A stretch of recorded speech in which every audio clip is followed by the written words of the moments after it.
Oke, Shalom, Shalom pagi, selamat sore. Halo, Gimana Shalom kabarnya Felix, pagi? selamat sore. Selamat sore juga. Gimana kabarmu? Sungguh sangat baik pagi-pagi gimana? Puji Tuhan, saya juga sehat dalam keadaan yang baik. Puji Tuhan. Sebelumnya pagi, terima kasih sudah menghadiri podcast Felix hari ini pada sore hari ini. Uh, jadi hari ini kita akan membahas mengenai penginjilan pagi. Nah, mengenai penginjilan di Oke, masa pandemi. Sebelum itu, uh, saya ingin memperkenalkan sedikit biografi dari Pagi. Jadi beliau adalah mantan guru saya di SMTK Betel Jakarta, dan beliau sekarang saat ini sedang berada di daerah Kalimantan, dan beliau sendiri sedang melakukan penginjilan, di mana beliau nanti kita bisa dengarkan dari cerita beliau sendiri mengenai penginjilan yang uh, beliau lakukan di Kalimantan tersebut. Oke, kita langsung aja cepat ya. Uh, saya akan sekitar ada 5 pertanyaan yang akan saya berikan kepada Pak Gideon. Jadi oke, siap Felix, siap. yang para pendengar di sini kita bisa mendapat sesuatu dari Pak Gideon tersendiri melalui penginjilan yang dia lakukan. Oke, let's start. Oke, yang pertama Pagi. Menurut Pagi, apa sih penginjilan itu sendiri? Silakan Pagi. Ya, penginjilan itu kan usaha yang sadar, dilakukan secara sadar tentu dan harus terencana. Ya, nggak bisa sembarangan atau asal-asalan. Oh, saya punya hati nih buat jiwa-jiwa, main pergi-pergi aja. Nggak, tentu ada yang namanya persiapan, ya kan? Jadi usaha sadar, terencana, dan punya tujuan. Tujuannya ingin memperkenalkan Yesus Kristus tentu saja kepada orang-orang yang belum tahu atau bahkan belum percaya. Tujuannya supaya mereka bisa menerima Yesus sebagai Tuhan dan Juru Selamat. Mereka bisa percaya dan mereka bisa diselamatkan. Itu sih penginjilan. Oke. Lalu menurut Pagi, di masa pandemi saat ini, ada nggak sih hambatan atau kendala ketika Pagi melakukan penginjilan? Apalagi terutama penginjilan sekarang Pagi berada di Kalimantan. Bagaimana Pagi? Ya, kalau kendala sih pasti ada aja ya. Even tidak masa pandemi sekalipun, di setiap tempat, ya kan, di setiap waktu tentu punya tantangannya tersendiri. Nah, memang ini kan kebetulan karena masa pandemi ya, pandemi COVID-19. Tantangan pertama sih yang lebih terasa yaitu ya larangan untuk berkumpul atau berpergian keluar. Karena kan kita melanggar protokol kesehatan. Sebagai seorang penginjil kita juga harus bijaksana. Jangan sampai terlalu berapi-api, bersemangat untuk melaksanakan tugas penginjilan, tetapi kita nggak jadi teladan khususnya dalam mematuhi aturan yang dibuat oleh pemerintah kita. Jadi tantangan besarnya memang kalau mau berpergian keluar, betul-betul harus memperhatikan protokol kesehatan, apalagi berkerumun gitu ya. Jadi sebagai seorang penginjil juga harus bijak di masa pandemi ini.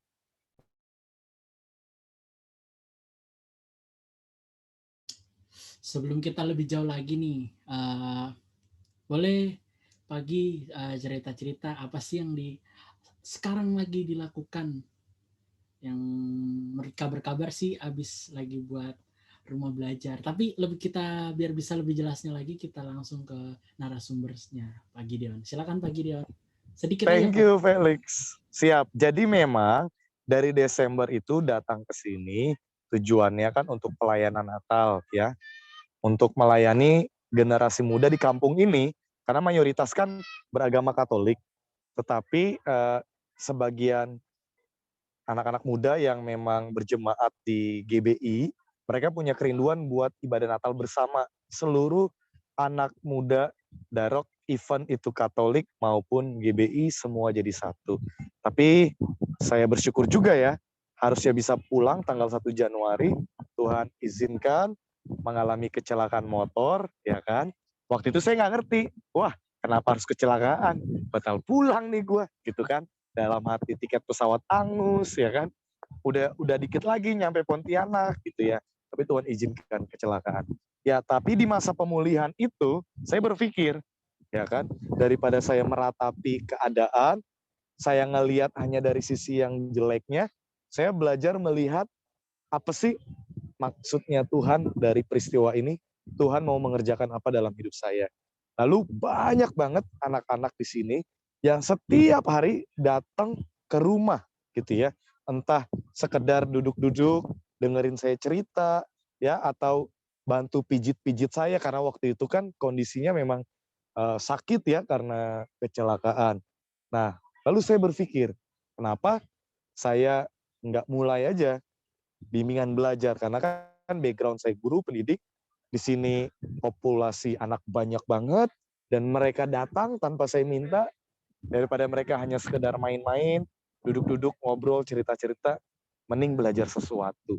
Jadi puji Tuhan, ya sambil menunggu proses pemulihan, daripada gabut, habis ngajar secara virtual, saya lanjut ngajar anak-anak di sini. Itu sih ceritanya. Puji Tuhan. Cukup menarik. Kita bisa lihat teman-teman cerita dari Pak Gideon yang dimana hanya hal ketika dia kecelakaan, tapi kerinduannya mungkin ada maksud Tuhan yang sudah Tuhan sediakan buat Pak Gideon. Makanya dia sampai saat ini saya pribadi lihat-lihat story dan itu story di WA ataupun di Instagram masih aktif di pelayanan khususnya di Kalimantan yang sekarang saat ini dia lagi sedang lakukan, yaitu penginjilan. Oke, kita Puji lanjut. Tuhan. Felix, tapi for your information, Ya, ya Pagi. memang kan awalnya tidak direncanakan ya untuk extend lama di sini kan. Nah, kalau mengingat definisi yang tadi tuh, penginjilan itu kan harus sadar dan terencana ya. Jadi bukan serta-merta karena terpaksa saya harus extend, asal jadi enggak juga. Jadi ketika menyadari, oh oke, saya harus buat sesuatu di sini. Maka saya duduk bersama anak-anak muda di sini, ya lalu merencanakan. Jadi bimbel ini pun juga bukan jalan asal jalan ya Felix ya. Tetap didiskusiin bareng-bareng ya kan. Dan sampai hari ini pun setiap bimbel kami ada evaluasi pengajar, memikirkan apalagi yang mau dilakukan, apalagi. Seperti itu. Jadi tetap terencana gitu. Thank you. Dan kalau boleh kita tahu Pagi, dan menurut pribadi saya boleh tahu, apa sih yang Pagi sekarang lagi lakukan untuk menginjil seperti tadi, contohnya melakukan bimbel atau yang pernah saya lihat rumah belajar yang waktu itu sempat Pagi buat. Boleh. Oke, nama bimbelnya sendiri Rumah Belajarku gitu ya. Dan jadi kami juga mempersiapkan anak-anak muda di sini ya, supaya mereka yang melanjutkan. Kan saya bukan permanen jadi residence di sini kan, maka dari sekarang sudah dipersiapkan mereka untuk melanjutkan. Nah, jadi kalau ditanya seperti tadi yang Felix sampaikan, fokus saya sejauh ini ya sejak bulan Desember adalah ke generasi muda. Saya fokusnya ke generasi muda, Felix. Jadi karena saya juga backgroundnya seorang pendidik, ya saya memulainya melalui lembaga pendidikan, dalam hal ini non formal ya, bimbingan belajar rumah belajarku. Jadi di dalam pelajaran kita biasa lakukan Senin sampai Jumat, dan di hari Sabtunya ada character building, ya seperti ibadah gitu ya, tapi kita sebutnya di sini character building. Nah, di dalam setiap kelas saya sampaikan kepada pengajar, kita tetap harus masukkan nilai-nilai firman Tuhan. Jadi goalnya bukan hanya mereka dari yang nggak bisa baca jadi bisa baca, dari yang nggak bisa nulis jadi bisa nulis, tapi ya yang lebih penting adalah mereka yang tadinya, contoh yang pertama kurang sopan, jadi bisa lebih sopan. Yang tadinya ya kurang ajar sama orang yang lebih tua, jadi bisa menghormati. Nah itu dibangunnya dengan firman Tuhan, Felix. Seperti itu sih. Saya agak rinding tadi sedikit ketika Pagi cerita, dan mungkin ini apa ya, mulia sih kalau menurut saya pribadi, karena mungkin nggak banyak orang yang kayak Pagi, cuman ya puji Tuhan, apa, Tuhan izinkan Pagi ada di Tuhan Kalimantan. itu baik banget, Felix. Kenapa saya Benar. bilang baik? Karena saya tadi udah sempat ngobrol ya, secara off air tadi sama Felix di awal ya. Ya. Kalau di sini kan cuma ada SD dan SMP, masing-masing sekolahnya satu. Sementara untuk melanjutkan pendidikan di SMA, kuliah atau bekerja, mereka harus keluar kampung. Jadi yang stay di kampung tuh ya anak usia SD, SMP, lalu orang-orang tua. Sementara yang usia-usia produktif dari SMA ke atas tuh pasti mereka udah di luar kampung. Adapun yang tetap stay di kampung adalah yang nikah-nikah muda. Nah ini salah satu tantangan Felix. Ya, kalau yang memang punya jiwa fighting spirit, ya mereka sih senang-senang aja merantau. Tapi banyak yang nggak mau jauh dari kampung dan pikir pendidikan bukan hal yang penting. Jadi ya udah tamat SMP aja, nggak usah lanjut lagi di luar kampung. Terus ngapain? Ya nikah gitu ya. Jadi pernikahan dini di sini bukan hal yang wow gitu, biasa aja, bahkan diizinkan gitu ya. Lalu tantangan selanjutnya juga tadi ya saya lupa sampaikan bahwa di sini masyarakatnya masih lebih percaya sama mitos-mitos, kepercayaan nenek moyang meskipun sudah beragama. Bahkan mayoritas tadi saya sudah bilang ya, Katolik dan mereka bergereja. Lalu minoritasnya juga Kristen Protestan. Mereka bergereja. Tapi baik Katolik dan Protestan masih banyak yang lebih percaya dengan kepercayaan nenek moyang. Contoh ya, misalnya sakit kepala gitu ya. Yang dicari adalah dukun. Karena katanya dukun nanti akan kasih air minum yang sudah didoakan oleh dukun, dan kalau minum langsung sembuh. Dibanding mereka ke dokter atau beli obat warung yang nggak langsung sembuh, apalagi berdoa. Kan berdoa nggak selalu langsung sembuh kan.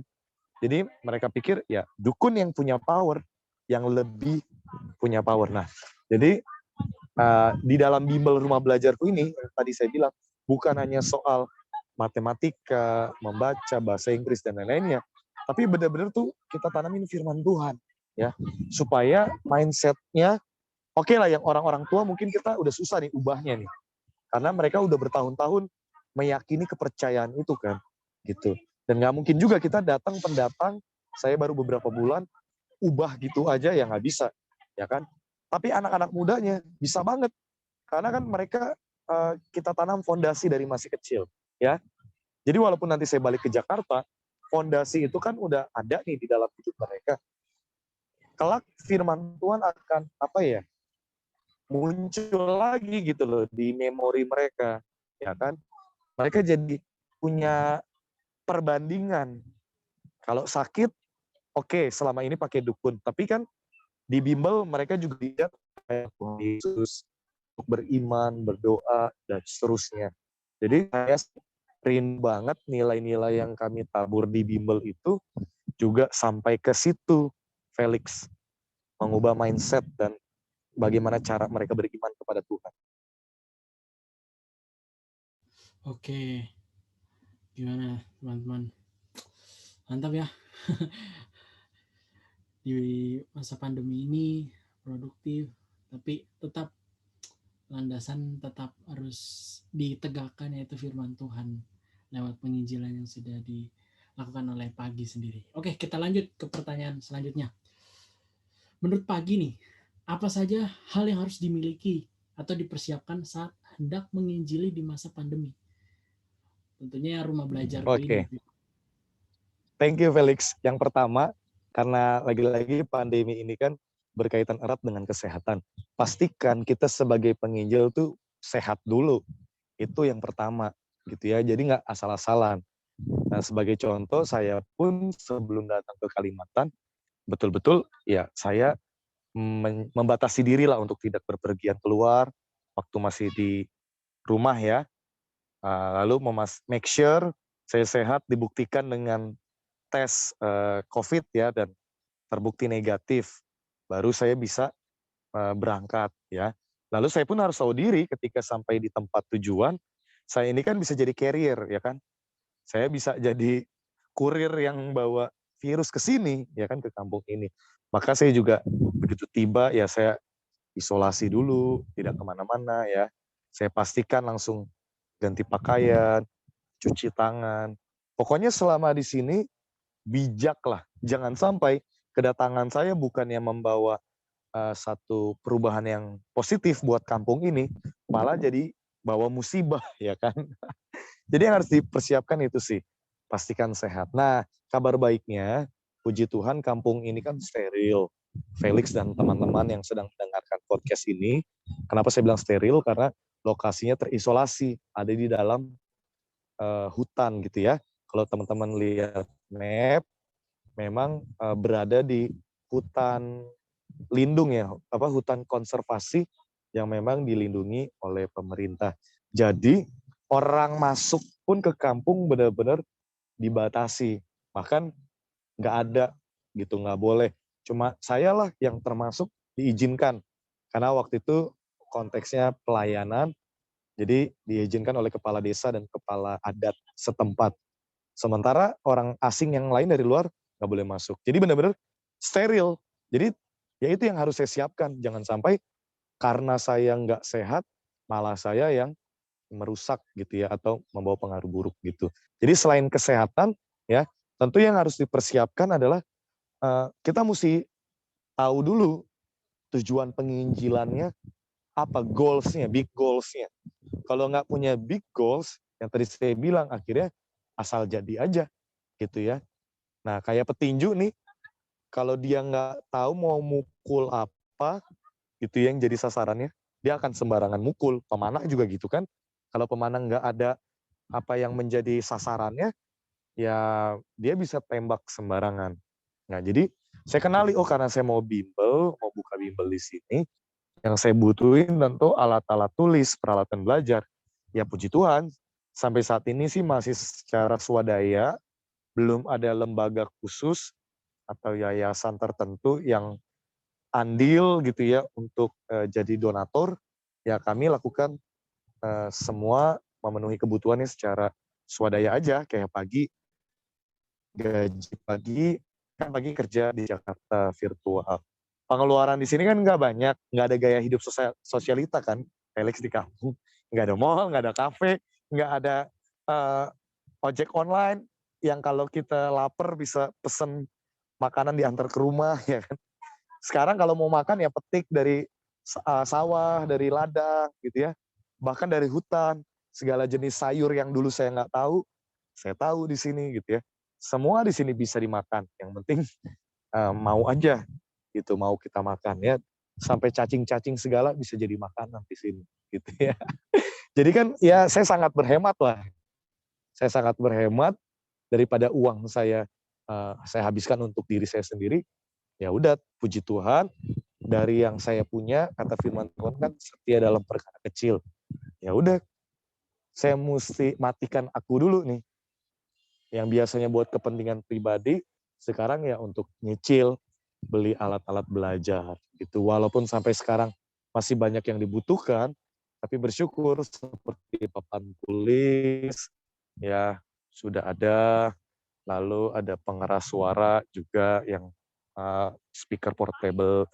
Sekarang kita masih bergumul untuk alat tulis lainnya seperti peralatan menggambar, ya buku tulis, pensil, tikar karena anak-anak duduknya di lantai, bahkan di rumput-rumput gitu ya. Sama kipas angin karena sangat pasti sih kalau siang hari.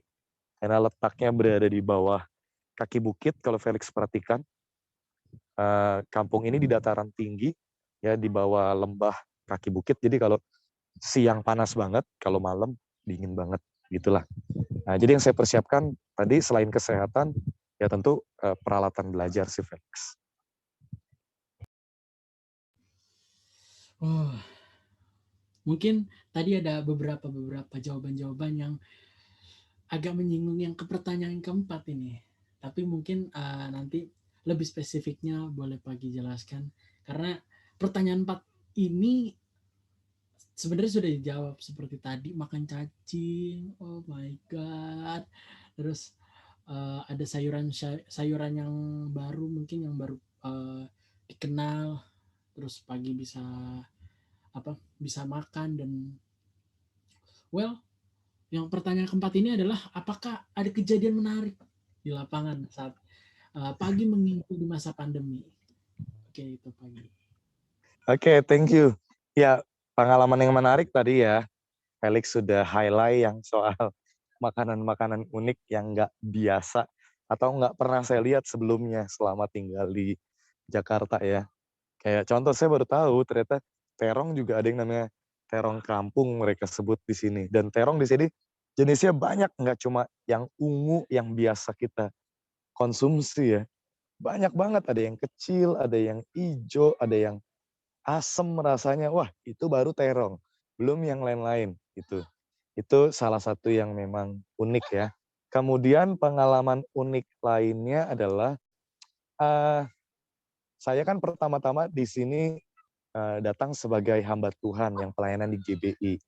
Ya, wajar ya kalau masih ada orang-orang masyarakat yang skeptis. Maksudnya apa?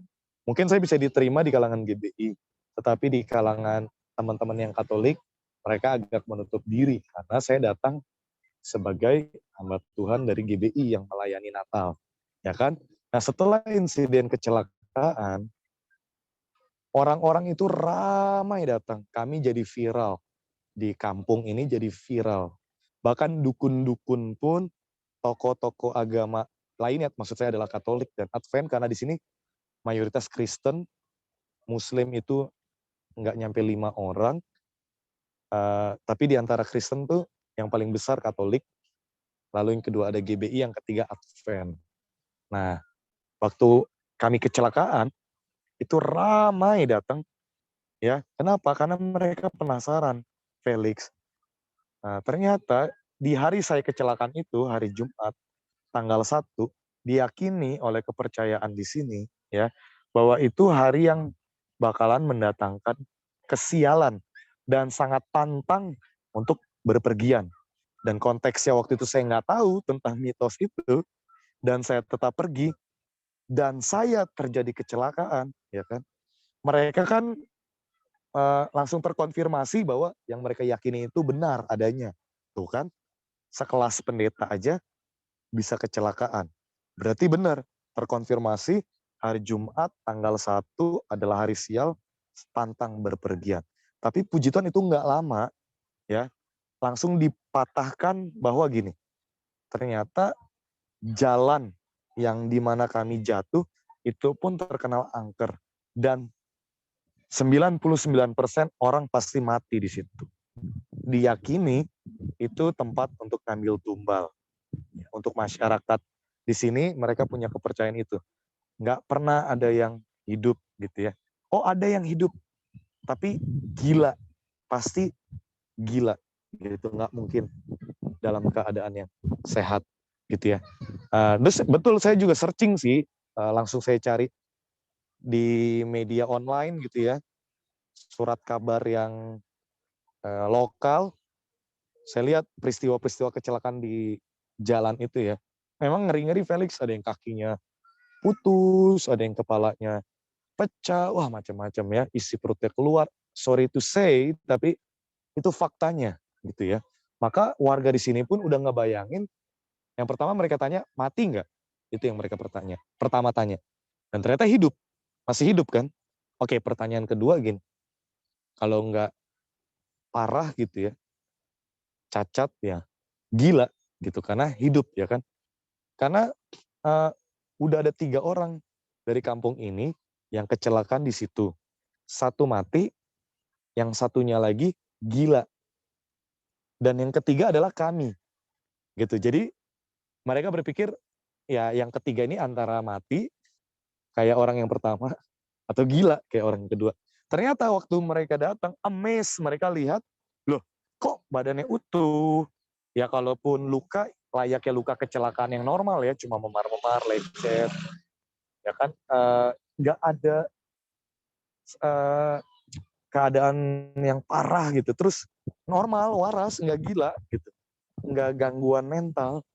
Nah, yang bikin saya terharu ya, dan saya ingat sampai hari ini Felix, salah satu dukun yang datang, sampai bilang begini, ternyata betul ya, Tuhan kalian hidup, Tuhan kalian luar biasa ya, kalian bisa tetap dalam keadaan yang baik begini. Dia aja nggak habis pikir.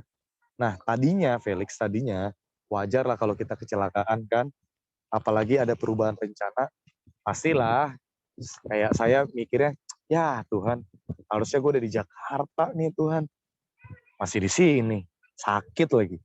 Berapa lama lagi gue di sini? Tapi ketika dengar dukun ngomong begitu, saya langsung minta ampun. Tuhan ampuni saya. Dukun aja bisa memuji Tuhan melihat kondisi saya. Masa saya malah bersungut-sungut? Harusnya saya juga memuliakan Tuhan. Jadi Tuhan pakai, ya ini istilah saya aja sih, nggak tahu benar apa enggak ya. Tapi Tuhan bisa pakai kemalangan kita, ya kan, menjadi caranya dia untuk memuliakan namanya. Akhirnya jadi viral, Felix. Semua orang, baik anak-anak, orang tua, datang ke rumah ini setiap hari, Felix. Hanya mau lihat, bener nggak sih mereka selamat? Bener nggak sih mereka baik-baik aja? Dan mayoritas semua memuji Tuhan. Wah, Tuhan mereka hidup. Jadi mitos-mitos yang tanggal 1 hari Jumat itu seketika terbantahkan gitu ya. Karena mereka lihat ternyata Tuhan yang kita sembah adalah Tuhan hidup yang meluputkan kita dari maut. Itu sih, jadi itu pengalaman unik dan sangat berkesan buat saya sampai hari ini sih, Felix. Gitu, Felix. Nah, oke. After itu kan lanjut sedikit ya. After itu kan buka bimbel nih, kan? Tadinya kan saya dikenal sebagai pendeta Protestan gitu ya, hamba Tuhan Protestan. Walaupun saya bukan pejabat pendeta sih secara organisasi ya kan. Tapi mereka taunya saya datang ya sebagai hamba Tuhan GBI. Tapi semenjak buka bimbel, kan anak-anak panggil saya Mister. Karena saya khusus mengajar yang kelas bahasa Inggris kan. Akhirnya saya dikenal di kampung ini ya sebagai Mister, bukan lagi sebagai hamba Tuhan Protestan. Dan ini luar biasanya, Felix. Saya bukan hanya diterima di kalangan yang Kristen, tapi saya juga bisa masuk di kalangan yang Protestan, Katolik, itu Advent, ya kan. Bahkan yang Muslim, ada murid kami yang Muslim ikut bimbel. Jadi saya pikir, wah ternyata gelar mister ini bisa menolong saya untuk masuk ke semua kalangan. Itu sih unik dan saya tahu itu perbuatan tangan Tuhan sih, Felix.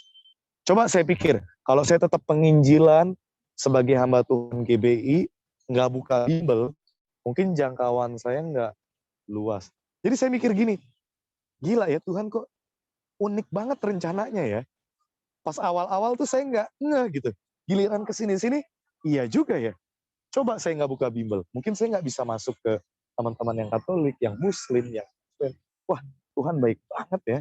Izinin saya buka bimbel karena Tuhan punya maksud supaya ya firman-Nya bisa diberitakan lebih luas. Itu sih Felix. Sorry lama, soalnya saya antusias banget nih. Wah, kelihatannya semakin menarik podcast kita sore hari ini. Kalau di sini udah hampir menjelang malam, cuman di situ masih cerah ternyata. Tapi nggak menjadi patah semangat untuk kita semakin mendengar lagi sebelum kita mengakhiri satu pertanyaan lagi pagi yang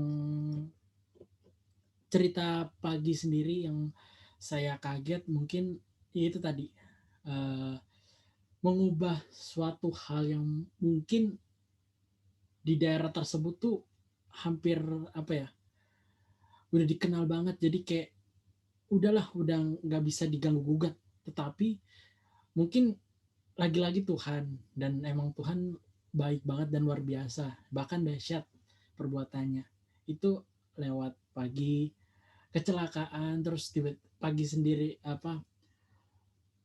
menceritakan bahwa ada dukun yang mengatakan Tuhan kamu memang hidup.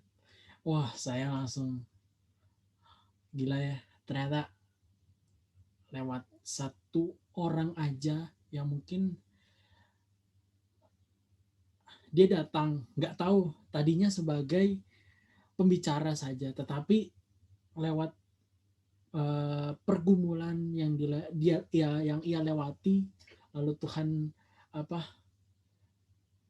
istilahnya Tuhan membiarkan, tetapi bukan masalah Tuhan membiarkan, malahan justru lewat itu kasih Tuhan yang apa ya, yang melingkupi pagi, sehingga pagi bisa apa ya, punya kerinduan, inisiatif untuk supaya bisa menyelamatkan jiwa-jiwa.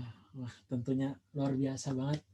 Boleh teman-teman yang menyaksikan kita tepuk tangan sebelum kita mengakhiri mengakhiri podcast kita hari ini. Ada satu pertanyaan.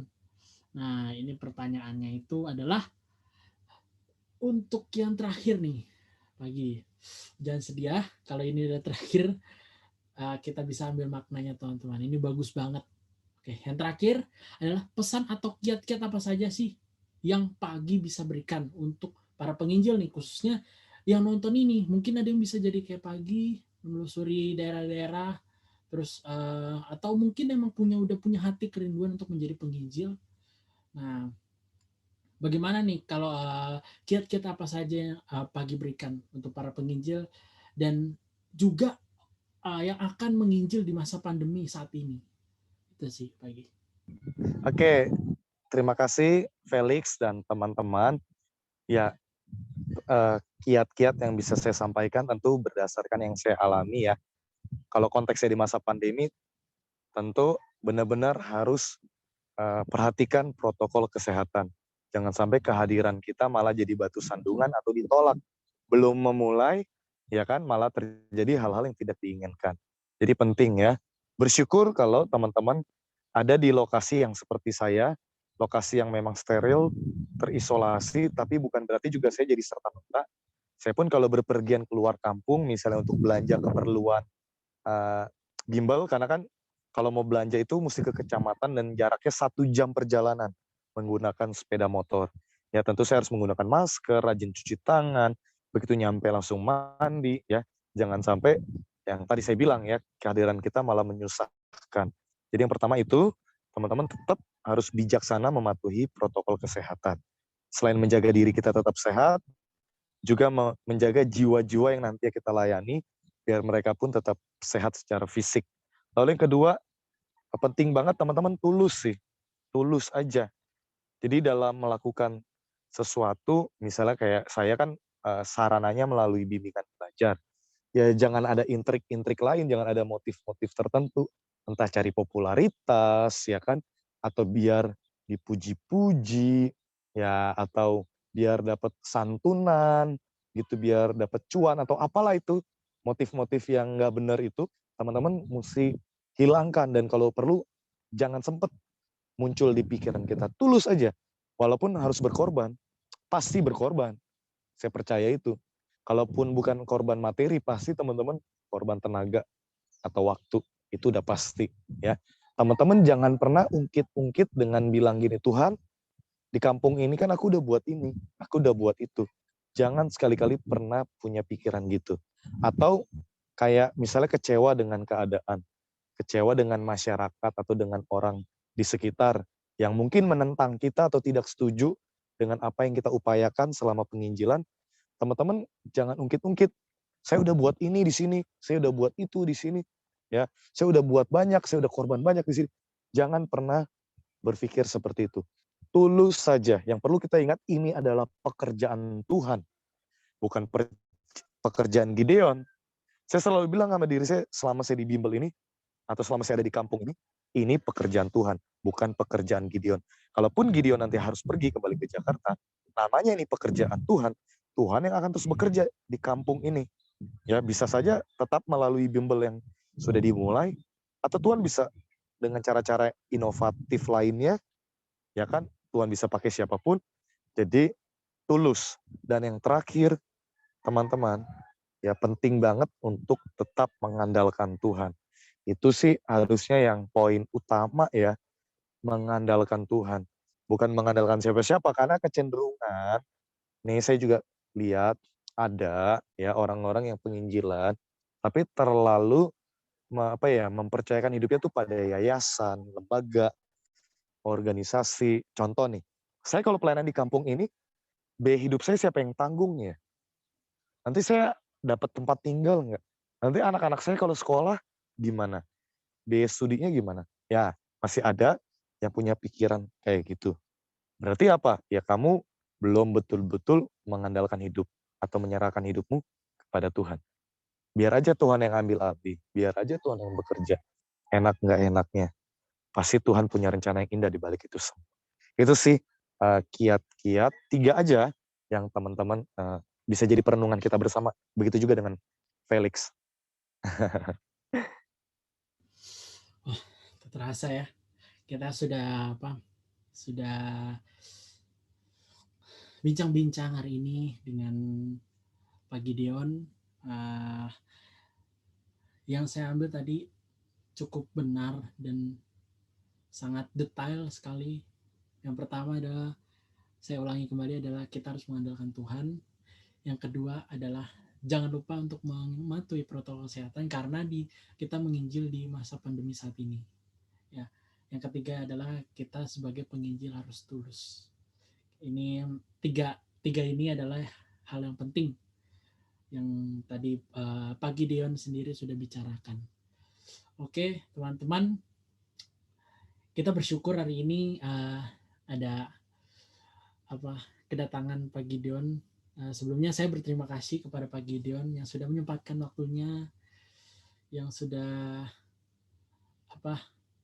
menyediakan waktu lah ya, tepatnya waktu tadi untuk kita sharing-sharing, untuk kita berbagi khususnya mengenai penginjilan di masa pandemi COVID saat ini. Harapan saya mewakili semuanya yang menonton ini, semoga pagi sehat selalu, pagi selalu dalam lindungan Tuhan, Amin. sukses selalu Amin. dalam penginjilan yang pagi sekarang lakukan di Kalimantan. Nah, mungkin itu aja ya hari ini, podcast kita hari ini bersama saya Felix Christian. Terima kasih. Terima kasih juga ya Felix, Tuhan berkati, dan para pendengar yang sudah menyaksikan podcast ini. Terima kasih Pagi dan teman-teman. Kita akhiri, sampai jumpa. Tuhan Yesus memberkati. God bless you. Shalom semua.